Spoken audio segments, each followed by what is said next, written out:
to be a prime minister in Azad Kashmir. اور اسی کے ساتھ ساتھ راجہ پرویز اشرف صاحب نے اس بات کا بھی اندیا دیا کہ ہماری نمبر گیمز پوری ہے, ہم آزاد کشمیر میں گورنمنٹ بنائیں گے, اور فیصل راٹھوڑ ایک تجربہ کار اور کارآمد آدمی ہیں, بہترین انداز میں آزاد کشمیر کے اندر گورنمنٹ چلائیں گے. تو ناظرین, اس ساری خبر کو یا ان جو ہمارے تک یہ خبریں پہنچ رہی ہیں اور یہ جو تحریک عدم اعتماد جمع ہوئی ہے آزاد کشمیر میں, اس کو دیکھتے ہوئے تو یہ واضح ہو جاتا ہے کہ نون لیگ آزاد کشمیر سے میرے خیال میں کچھ ڈاؤن فال کا شکار ہوتی ہوئی نظر آ رہی ہے, اور پی پی وہاں پہ بڑی سٹرونگ ہوتی ہوئی نظر آ رہی ہے. اور اگر اس سارے سینیریو میں دیکھیں تو میرے خیال میں نون لیگ کو سوچنا چاہیے کہ یہ کیوں ہو رہا ہے اور کیسے ہو رہا ہے, یا آنے والے دن میں اب جب یہ 3 سے 7 دن کے اندر اس کا فیصلہ ہونا ہے اور اس پہ سٹنگز ہونی ہے, اس پہ بات چیت ہونی ہے, اس پہ گفتگو شنید ہونی ہے, تو یقیناً یہ فیصلہ ہو جائے گا. مگر فی الحال تک پی پی یہ دعویٰ کر رہی ہے کہ ہمارا نمبر گیم پورا ہے, باقی تو اونٹ کس کروٹ بیٹھتا ہے یہ آنے والا وقت ہی بتائے گا. بہرحال میں نے آپ کو نام ڈسکلوز کر دیا ہے جی, کہ جو آنے والے آزاد کشمیر کے وزیر اعظم ہیں اور وہ فیصل راٹھوڑ صاحب ہونے والے ہیں, اور انشاءاللہ نمبر گیمز ان کی طرف سے دعوے جو کیے جا رہے ہیں کہ نمبر گیمز ان کا پورا ہے, اور پی پی کا ان پہ بڑا اعتماد ہے. اور کیونکہ ایک بات اور کہ جب ان سے پریس بریفنگ کے دوران راجہ پرویز اشرف سے سوال کیا گیا کہ کیا گورنمنٹ بنانے کے لیے آپ کو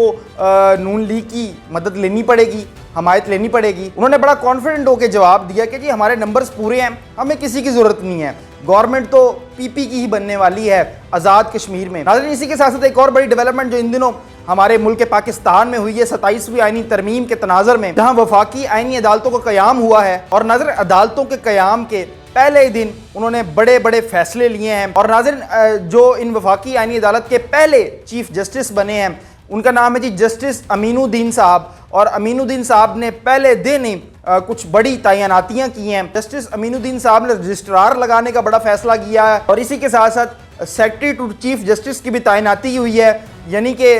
سیکرٹری اور رجسٹرار یہ 2 تعیناتی انہوں نے فی الفور کی ہیں. جو رجسٹرار کے عہدے پہ تعیناتی ہوئی ہے اس میں سابق ڈسٹرکٹ اینڈ سیشن جج محمد حفیظ صاحب کو رجسٹرار کے طور پہ وفاقی آئینی عدالت مقرر کیا گیا ہے, اور اسی کے ساتھ ساتھ مظہر بھٹی کو سیکرٹری ٹو چیف جسٹس وفاقی آئینی عدالت مقرر کیا گیا ہے. اور اسی کے ساتھ ساتھ ایک اور بڑی تقرری کہ جسٹس کریم خان آغا نے